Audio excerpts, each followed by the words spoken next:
to another episode of Geek Shop. Today, Chris is not here. Chris is he's moving around country, so I have a special guest again, our regular Patreon at Into the Geek Shop, Derek Barton. Derek, say hi. Hi, Chetan. Hi, Geek Shop. How are you today? Not too shabby. A little tired. This is usually the opposite end. Usually used to getting up like a little early on the weekend for these videos, but today's a little different. I just finished work. I worked overnight at the job that pays my bills, so I've been up since about 2 o'clock yesterday afternoon, and so I might get silly. That's a good thing. That's a good thing. So we Derek did a short video for our short video episodes called Mini Comics, and Derek was talking about his tools of trade. Now during the one of the when we posted on Instagram, someone made a comment asking about your markers. The Posca, I think that's how you pronounce it. Posca, yes. So let's talk about that. Okay. Now I'm not an expert. I'm still kind of learning these ones. But they are acrylic paint pens. I've been curious on those because I've seen those on Amazon. I've seen them in ads and stuff. I've never used those, so that's perfect. Yeah, they're. So what's your experience with them? So far I've been using them. If I have, say, toned paper, tan or gray tone, if I want a color to kind of stick out a little more, usually with the tonal papers, I usually use whatever tone of the paper for that character. Say, that Batman drawing I showed off one time, which was on a gray tone. I wanted a lot of the grays to stick around. But if I want a color to pop out boldly on that tonal paper, that's where I'll use the Posca, because it doesn't matter, being an acrylic base, it will show up like a nice solid color on even the darkest tones. Oh, nice. Now, what was the question was how long it takes to dry, right, on Instagram? Yes. I've never formally timed it. It does take a minute or two. I notice they dry faster than when I use India ink. But like it's still. But that's pretty fast then. Yeah, it's still fairly fast, but it still takes a minute, and I'm still like I've been using them. Like primarily, I use my black and white ones because I find that they actually give sometimes because they actually give a nice rich line. So I've been using my black pens for inking and my white ones to kind of as kind of a whiteout pen. I've got a few different. Then they come in about 3 different nib sides. I've got like a fine. That's another question because I saw the big thick one also. Yes, I have a few. I don't have a lot of. I have a black, a white, and a red in the really thick. Pardon me, and just I set up my camera in an awkward spot here. But yeah, if I need to cover a big space, like I'll use this. I think you and Chris had a video about cheats. Yes. And what some people consider cheats, and I'm probably certain that using something about yay size is considered a cheat if I have, especially because a lot of the stories we've been doing, especially lately, for some reason I like having them take place at night, so that's a lot of black ink. It's a lot of yes, and anyone that's done comics, I think I've covered it in my live videos, maybe not, but if we know there's like a page or a panel we're doing where there's going to be a lot of dark space, like Night Sky or Gotham City, in the capes and whatnot. Pencilers back in the day, instead of like sketching that all in, they'd put a little X in there to indicate if you're not inking your own stuff. Indicate, like, yes. Like they know if there's that little X on the page, they know, like the inker knows that they can kind of just fill in that spot. And when I do, like I have some, like this is I don't think I've used this brush yet, but like if I know I'm covering a big space, I'll say use something very big. Now for those, I'm used to calling them poster markers, but acrylic mark, I'm sure they're the same thing. Are they waterproof? I mean, it's acrylic, but still. I believe so. I haven't tested. Like I haven't put it. The closest thing to water I've had these near was not that long ago. I did learning watercolor. I did a Wolverine watercolor drawing. I'll send you a picture. And watercolor being basically you're adding water to a whole sheet of paper. No, I mean with the the acrylic markers. What I meant was, I think Chris mentioned it also, is when you're coloring with that, can you draw on top of it? Oh yes, and I've been learning that. Here's a little Jack. We'll post we'll post that. But the image. shading, and this wasn't the proper shade. I made a mistake here. I tried to shade a little under the neck and under the nose, but yeah, as you can see, I was able to add a layer of a different color. And it doesn't affect the bottom color, correct? Like acrylics, no, when you paint on it. Yeah, you can kind of layer that up without it blending or bleeding, which is a lot different from the Copics, which are kind of meant more for blending, and they tend to bleed. Yes. And the good thing about what the acrylics is, I mean, treat it as acrylic paint. I mean, same type of thing, but in a pen form, and that's great. I mean, you get coloring pages, dries fast, and you could work on top of it without any smearing or blending or anything like that. Exactly, and I find too, like because the colors, like the color palette's a lot bolder. If I need like a good solid color, they're like, as you can see with the Jack drawing, and I'll send that, probably show that in the video. Like all the colors are complete, like very just block solid. But I'm still learning how to use them properly, and probably be a while before I'm super confident where they're part of my regular, like consistent routine for anything beyond using them as inking tools. Well, it's funny because, like I was saying, I've seen those markers on Amazon and stores and stuff like that.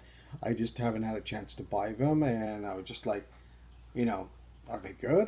Do they work? And you're the first one I've seen them use those. I mean, so that's why I was just like, need to ask you more questions on those. No, and that's actually what's funny is they wouldn't have even hit my radar. My daughter, she was the one that put me onto them a few years ago. She was asking for them for holidays one year, and like, okay, can I try this out on one of my pieces? Like, sure. Yeah. And it's funny. I don't know what it is when we get older. Like, especially when I decided that I wanted to focus on comic art. Like as a teenager and growing up, at that point, you kind of learn. All right, I now have narrowed down your tool set to. Even back then, pencils, like maybe a brush, some India ink, these Micron pens, they were starting. Every last one I've shown upside down. But I think at a younger age, we're willing to try everything. Exactly. At an older age, you don't have the patience to try new things because you're like, I don't want to spend hours and hours trying to figure, or days and days trying to, figure this and that out. And also, here's the key part also, as you get older, you're thinking, hey, this pen's going to cost me $3, $4. I'm going to use the one I trust. Oh, exactly. And it's really funny. Like you worked at Curry's. I never worked at Curry's, but we had one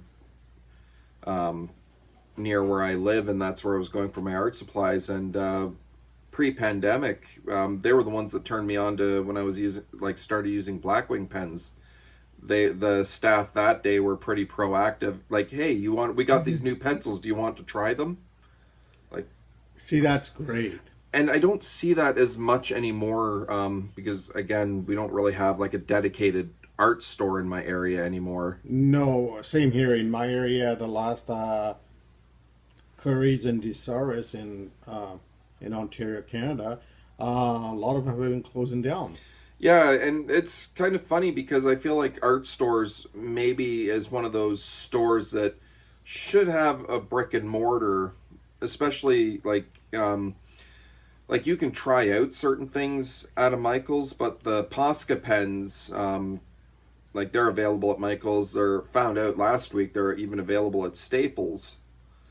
Oh, really? Yeah, Staples has actually got like about two and a half aisles dedicated to actual art supplies like sketch pads and. Yes, I did notice that a while back when I did go there.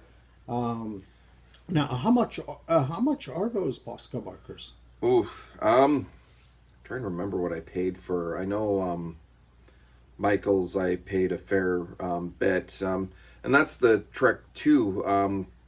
A lot of my art supplies I get for holidays.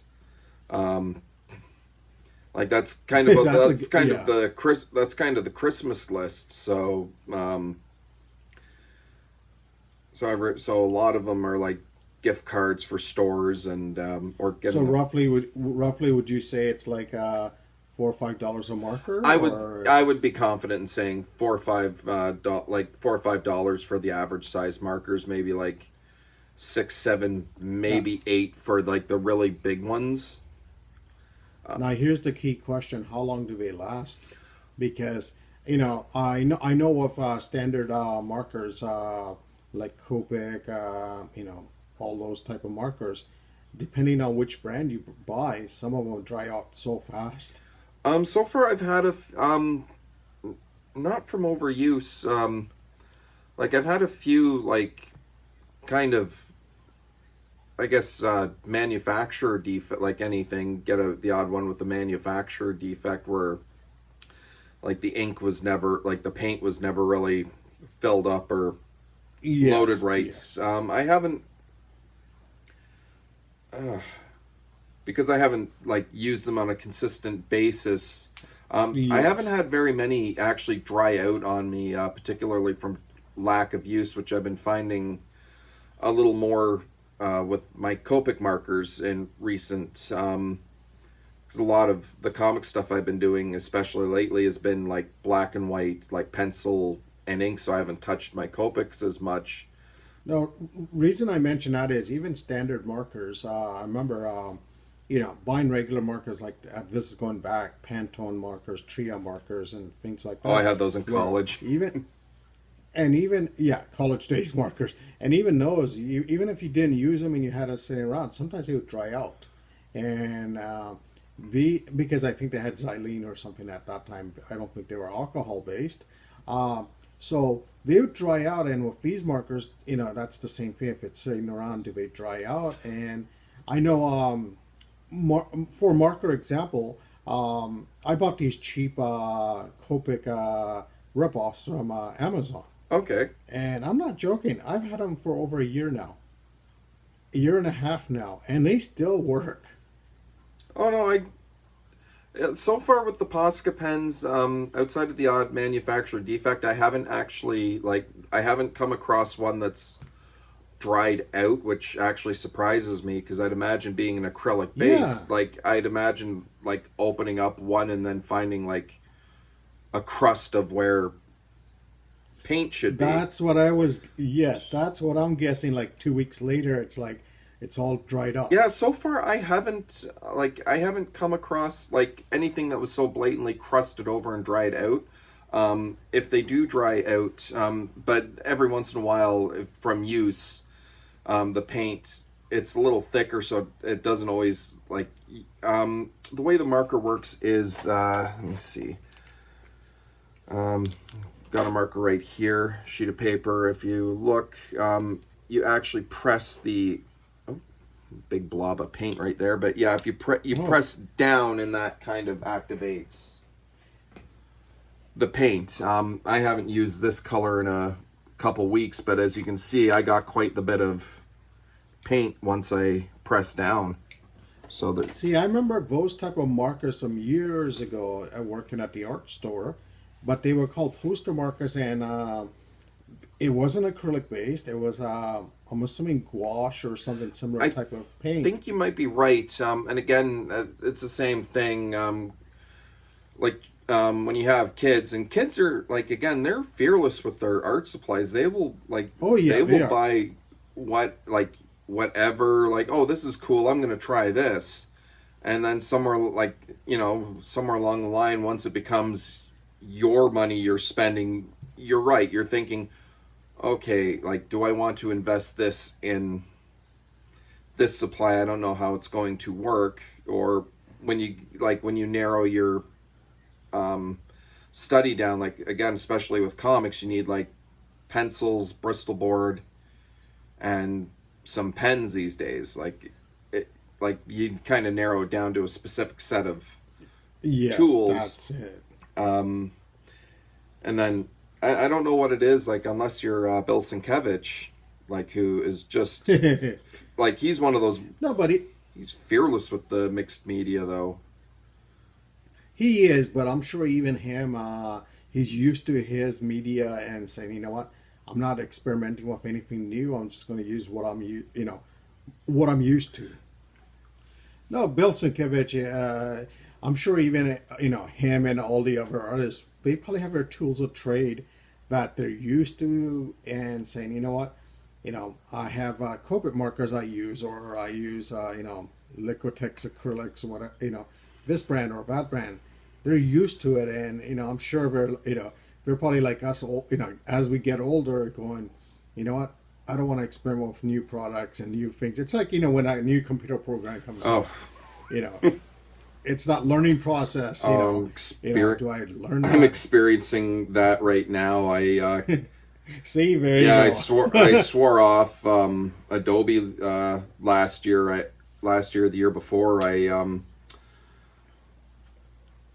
every year with the Adobe, we always do the play chicken to get that discounted price, and I didn't get it that time. So I'm like, you know what?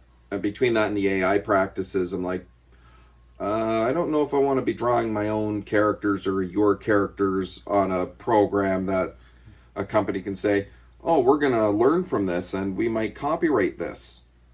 Like, no. So now that's, now I'm trying to learn Procreate. I'm trying to learn Clip Studio.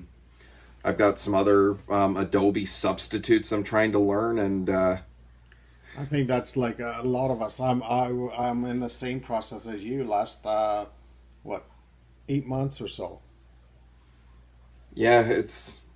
But you know what? Working with new tools and stuff like that, it's hard. I mean, whether it's a computer program or a new marker or new paints and stuff, it takes a while to get used to. And I think, again, if we were your daughter's age, we wouldn't even think about that. We just jump in and say, hey, let's figure this out. Yeah, it's like, let's just do this. I don't know what it is about, like, being a kid, like at what point you start being fearless and then start, no, I wouldn't say fearless, but like you said, you start getting comfortable, and then when you get comfortable, like, oh, we fear new things. Like, not even fear new things, but you're just comfortable with the stuff you have.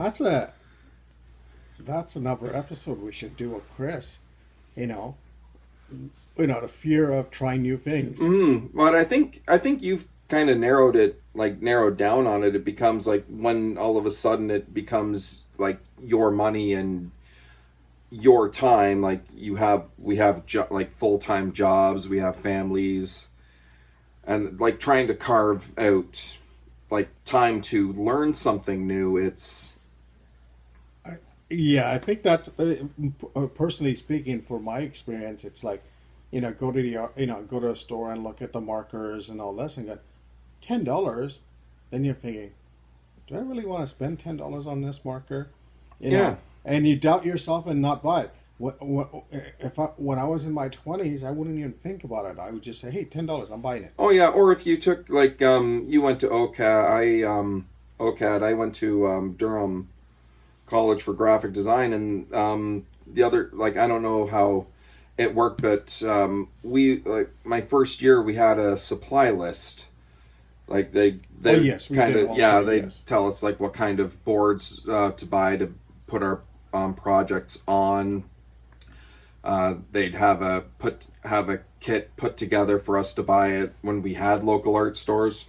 Yes, they did. And then when I worked at Curry's, we used every August we used to get kits pre-made for this college, that college, and it was all set up. Yeah, and everyone's, and when you're thinking, oh, this is part of school, I have to get this, and probably about, if I'm trying to remember because we're going back a long time now, there was a lot of stuff like, okay, cool. Oh, this is an eraser I've never tried before. That's neat. Or it could be something, or the tool could be, oh, this is different, and oh, I don't like this. I'll make a point not to buy that on my own accord. No, that's it. And and you're right. That was the thing, because up until that school list, I honestly, it's when it was a small minor thing, I didn't know what a kneaded eraser was. Yeah, like you go up in school, it's like, all right, you see like the pink eraser, or maybe once in a while you'll see like a white latex eraser, like so. But then, yeah, you're right. Like out in the wild, you're not going to find a kneaded eraser, or No, like and like a sponge eraser, or this was one I decided to try out, like this eraser pillow thing that didn't yield me too many results, but I think I found it on clearance. that's the one. I think graphic designers. I mean, not graphic design, architects used, wasn't it? Where they would rub off the lines on Yeah, there's like on their there's like, blueprints. okay. Yeah, I ended up trying this. Either it was on sale or like on, because that's the other thing too. Like, we tend to get brave with buying art supplies if we find a good sale or on clearance or something. And that has happened to me. One of my Copic wide markers, not this exact one, but it's one within reach. But I found was shopping at a. This happened to me twice. I found Curry's had like a black and a red wide marker, and I found a black marker on the floor. They didn't have a SKU for it, and same for Michael's. So like, all right, we don't, like, this was discontinued a while, and because Copics have refillable ink, like, it wouldn't take much for me to get the proper ink and revive it if need be. But just because they needed to zero it out of their, like, get it out of their system in a way, because Yes. it was no longer in their inventory. I think I got, like, I think both stores, like, was $1 or $2, something like that, for like. But see, that's the good part, where with the art stores and stuff like that. When I was growing up, going to high school and all that stuff, took art classes, and the art teacher was very nice. She mentioned all kinds of things and stuff, art stores and everything. Growing up as a teenager, I didn't know there was any art stores around in my area, and hate to say it, most of the people I took art classes with, I would say maybe one other person had interest in art. The rest of them had zero interest in art. So supply-wise, it was limited, because whatever I could find at say Walmart or the corner store, or Grandin Toy, or those type of stores, it was my art supplies. Then when I went to the art store, my eyes opened up and said, "Hey, wow, all this and that." Oh, like entire store. Yeah. It's like a kid in a candy store. Well, I can do one better than that. I grew up. Most people don't know where this is. I grew up in a town, Newtonville, It's about 20 minutes east of where I am now in Oshawa, but We'll put a map on here because I don't know where that is. it's between Bowmanville and Port Hope. Like it's kind of one of those blink and you kind of miss it towns we had growing up. We had one convenience store. You could get pencils, you can get like a notebook, but like in order to get anything outside of that, we would have to drive to Bowmanville, which is 2 towns over. Like to say, there was no like office supply store when I was a kid. Like the nearest would be like the equivalent of dollar store would be Byway. And not to insult anyone from Bowmanville, Tom Yo, I'm sorry, but even Bowmanville is a small town. Right. So Newtonville is about 4 times smaller than that. Okay, Just to, so like then, if you know Bowmanville, yes. yeah, it's smaller. Even to this day, we still have just the one general store, which doesn't have a lot to actually.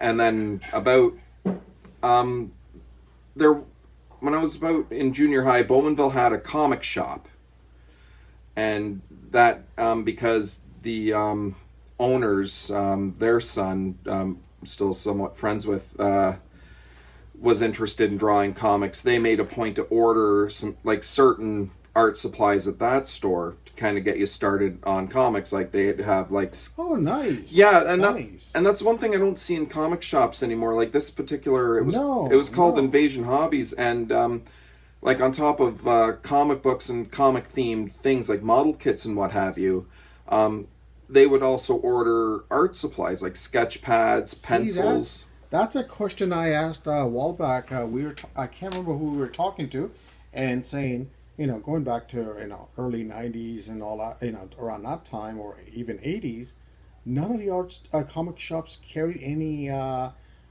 comic book art supplies. If it had boards and India ink and nibs, they would sell like crazy. Yeah, and like this store did have that. And if they didn't have Which it, they I'm were pretty surprised, quick on. yeah. And they were pretty quick to order it. But yeah, I would think like you want to like we sell comics. Do you want to make comics? Here's what we can do to do that, because even offer that would be a no-brainer for regular comic shops. I think actually Worlds Collide intermittently had them, because unfortunately Invasion in Bowmanville closed the year my last year of high school. So now, and then I became aware about that, a little bit before that time, that Oshawa had art stores. And about that last year and a half, 2 years, that's when I got my driver's license. So now, for me, it was a trip to the city, yes, for the art supplies. I think, I remember later in the 90s, I think when Blue Line comic paper started coming out, I think that's when comic shops later on started selling some of that supplies and stuff, but they should have done that years ago. Exactly right, and that slipped my mind, but yeah, that was the comic paper that was ordered at Invasion, and it was like the various Blue Line paper. Now, we didn't know that. Yes, that's it. I had no idea that you can go to an art supply store, buy plain Bristol board, and kind of border it up. The Blue Line and all the subsequent other papers that we now have available to us are great, because they have those predetermined borders. Pre-ruled paper, yes. Now, that's a funny story, because I remember as a teenager going, reading all these interviews of artists and how they use Bristol board to draw on, So I went into the store, and it wasn't a convenient, like Grand & Toy type of a store. For those of you who don't know, Grand & Toy is like a Staples type of store in Canada, and went in there and said, "Hey, do you guys have Bristol board?" They showed me the Bristol board, bought it, not realizing this is just standard Bristol board, poster board. Yes, that was the problem in a lot of places. I didn't see just pads of the Bristol board that were close to the Blue Line paper. Yeah, I bought these large sheets. What is it, 24 by 36 ones. Oh, I no. cut each one. cut each one of them up to 11 by 17, drew my things, and started drawing on it. And I'm not joking. It was just like, first of all, penciling on that was terrible. Yep. And I remember the Bristol board. One side had the gloss side, one side had the matte side. Yep.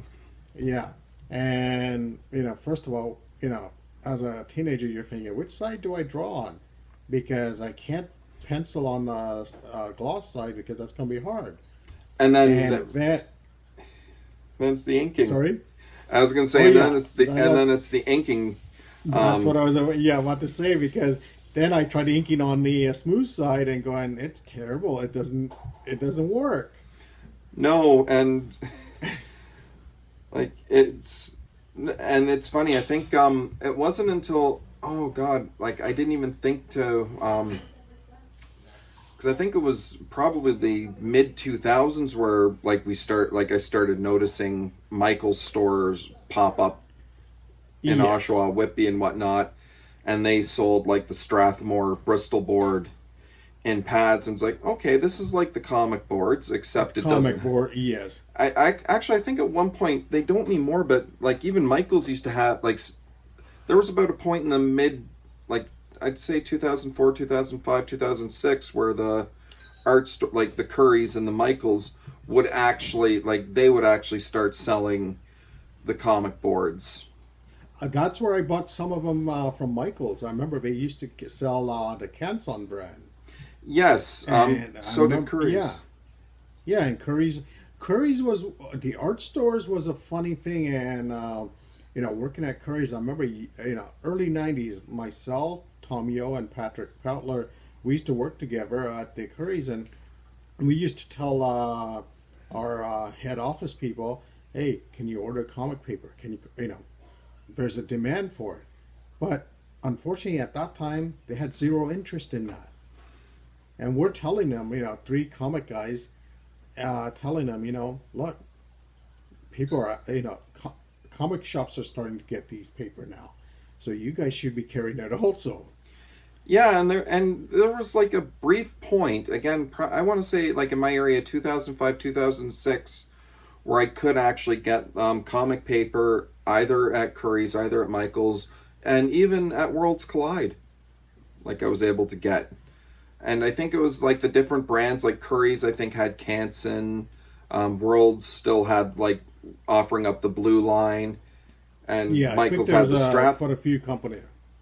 Yeah, but there was like a few different places that were carrying them, and a few different at a few different brands. So like that mid 2000s like seemed like a golden age, and now it's relegated back to like a special thing you can get online, but you can get Bristol board that's comic book size, like 11 by 17, but it's not going to have the borders and the spots where you use for reference. But the advantage nowadays is, unlike us old guys, is when we were growing up, is now you could order it on anywhere and get it delivered. Before you didn't have that option. No, and that is a good, like, I'm still going to maintain that like an art store maybe should have a brick and mortar. Okay, that brings up an interesting point, because this is going back I think when the computer age started. No, not computer age. I can't trying to remember how I got in touch with them. I called the Joe Kubert School, Comic Art School, and wanted to know about their school and stuff. Okay. This is when I was in high school. So they sent me their package. I wish I still kept it. I threw it out. Talk about their school, pricing, everything, and all that stuff. And for a guy from Toronto trying to go over there to the U.S. and stuff, it's a ridiculous price. So I never went there. Actually, funny story. I actually back in 2001. Durham College was actually did offer a comic book drawing course from an alumni, like local alumni from the Kubert School. Nice. So me and again got reacquainted with my friend from Invasion Hobbies in this class, and it was a funny class because the two of us were the only real comic book guys. There's maybe 5, 6 other people in the class. Most of them, like some of them, were just teachers that were looking to kind of school teachers looking to kind of jazz up their Yes. lessons for the bit. So it was funny. They were getting like the very like basic stuff, and then me and my friend were getting like, okay, you're going to draw this story. Like, but I can't remember the exact numbers, but yeah, just the process, like to go from Canada to New Jersey, like to attend the school. They sent me a whole package, everything, all the information, everything, and so in one of the package, they mentioned something about their art paper. So what they had was, and I want to see if I still have one of the pages I drew on. It's printed on Strathmore 400 series or 500 series Bristol, and it has the Joe Kubert logo on it and a small drawing and thing. So I called them up and I go, hey, that paper you guys have in your thing, do you guys sell those? And they said yes. So I told them, I go, can I order some? I live in Canada and stuff, and I'm not joking. Again, it's 20 some year old me, but I don't care what it costs. Ship it to me, and I'm sure for 20 sheets I probably paid like $50 or something. Oh, and most likely, probably $30 for shipping. At that time, so I didn't care, and I think I ordered 2 packs or something, or 1 or 2 packs. And I'm going to take a look and see if I still have those pages. I think because I know it's funny. Shortly after I graduated in college in '99, and shortly after that, I became aware that the Kubert School was actually offering correspondence courses, and stupid me never picked any of them. See, at that time when I applied, not applied, but when I asked about it, they didn't have correspondence classes at that time. And I can't remember the pricing, but it was a ridiculous amount to go to. Yeah.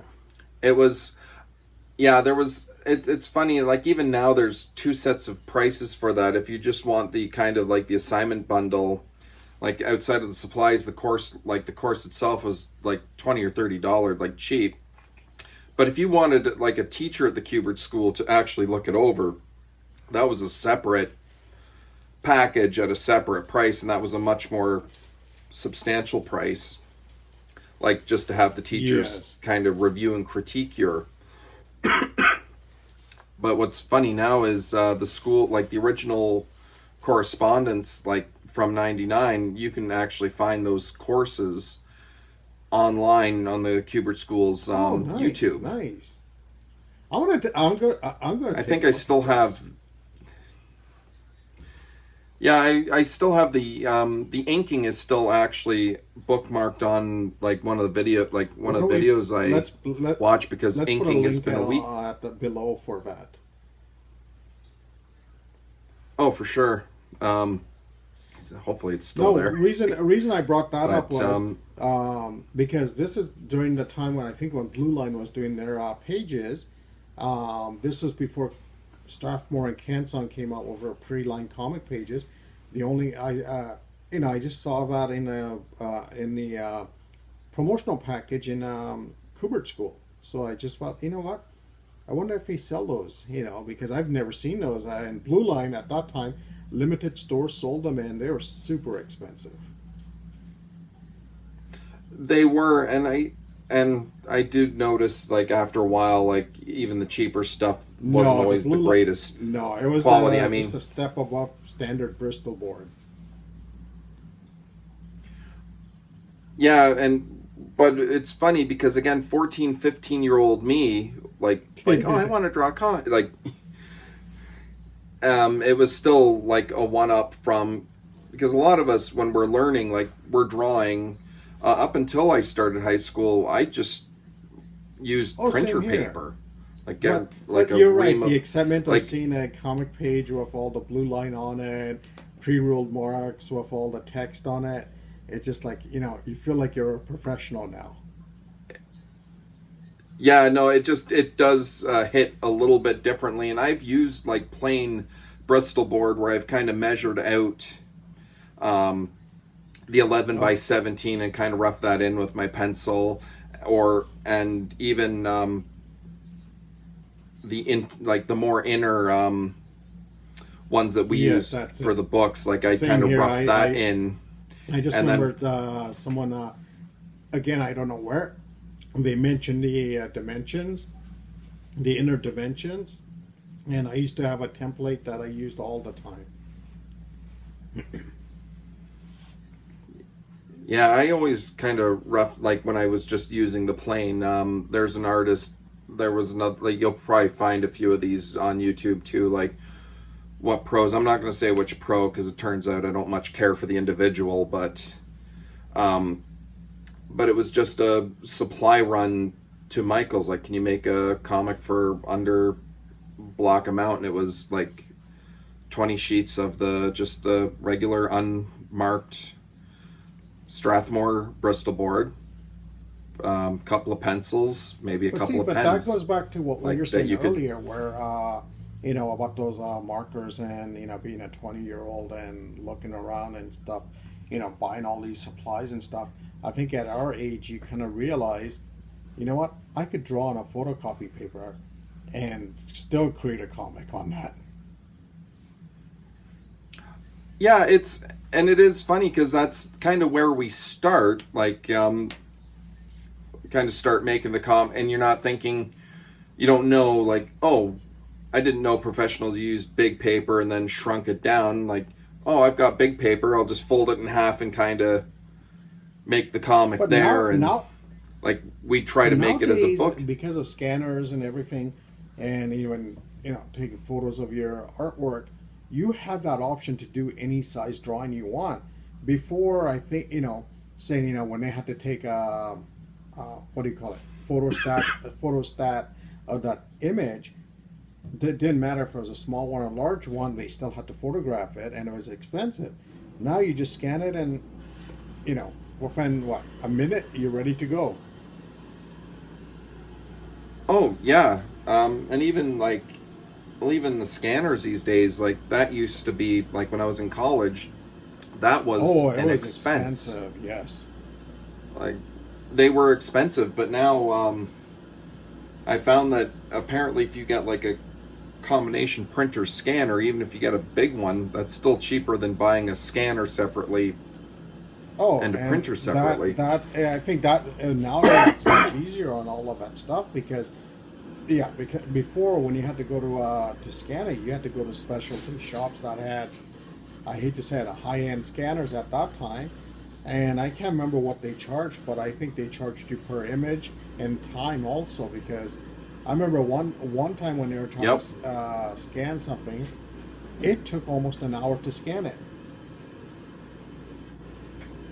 Oh yeah, it like even when I was in school.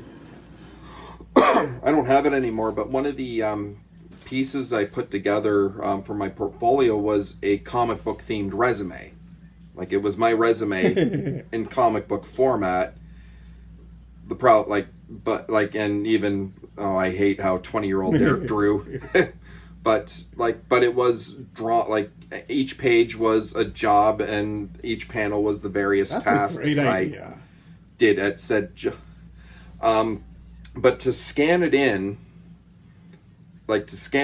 like this, because I used the 11 by 7, proper comic artist, because that's what I wanted to do.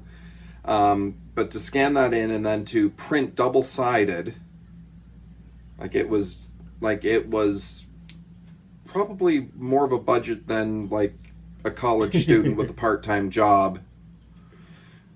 Like, and for me not to have that anymore, but again, these days, like all of that stuff is a little more That's readily it. Yeah. available. Even if you don't have your own scanner at home, like you can go to a And it's Staples it's or easy, you yeah. can go to a And the UPS key thing, store. You can have, sorry, and the thing is, like, it's a lot more affordable there. Well, heck, you can even go to the library now and That's it. And I scan was for a going to say nickel. what Chris Stewart does. He just photographs his work and goes from there. That's his scanner. I've seen that. I'm curious to actually set that up myself. I've got paper. Remember the cover you did for the one cover that Oh, Brian yes, did? yes. He drew Yes. that. Yeah, he drew that on like 24, 18 yeah. by 24 paper, and yeah, that size of a scanner doesn't No. exist as a consumer level. And like even like we have one shop around here that has like a plot, like still has a plotter to bring in stuff that size, but again, that seems like an expense. But check out Chris's video on how to photograph artwork. It's in our one of our mini comic episodes. Chris goes into detail on how he photographs artwork. But no, that's nowadays there's a lot of options.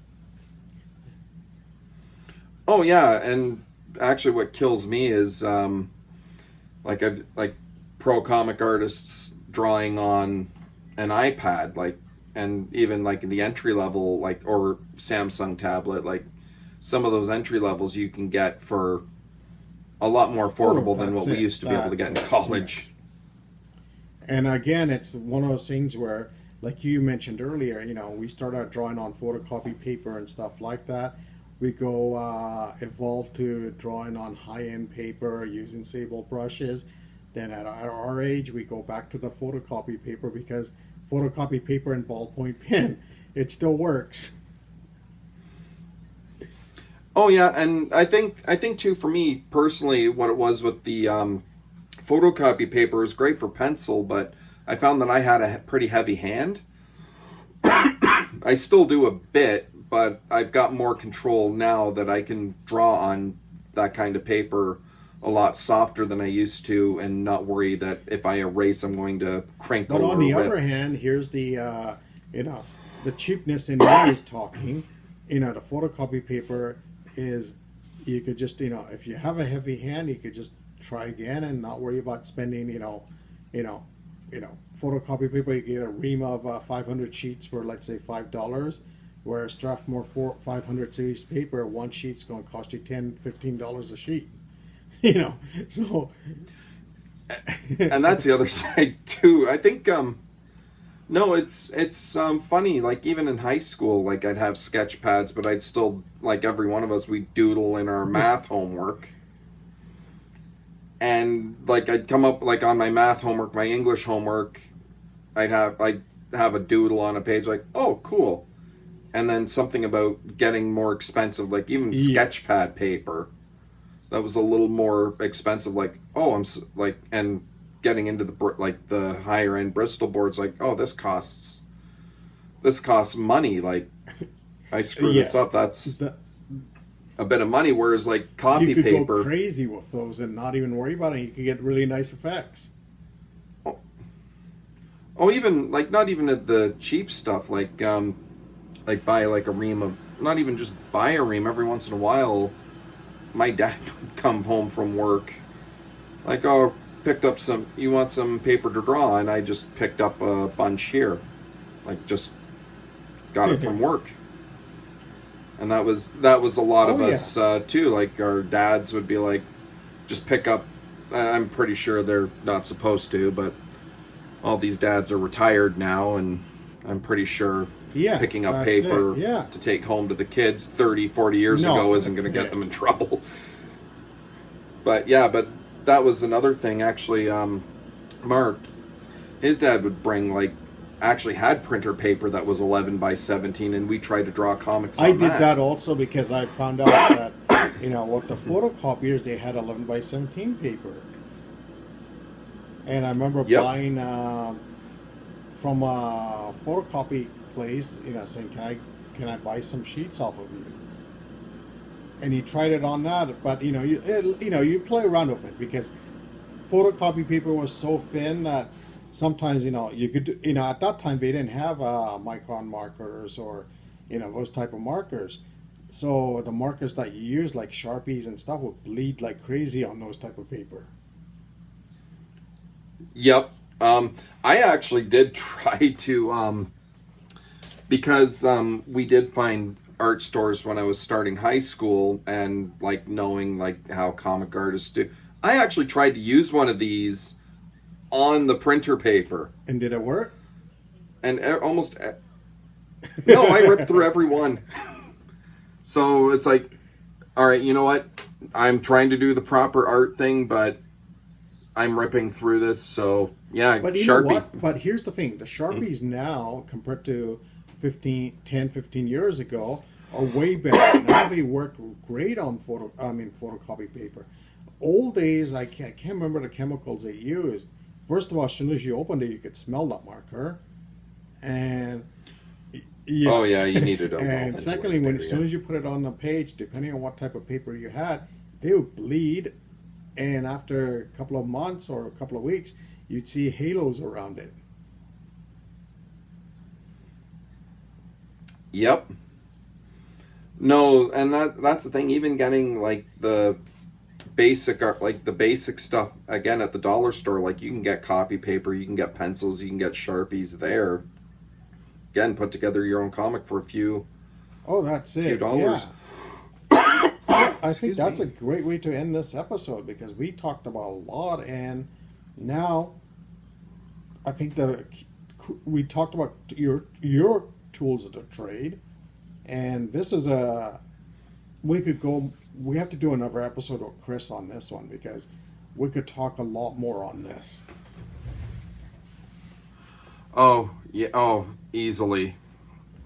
All of our childhood comic book horror stories. Actually, that's another episode. We have to talk to Chris about that.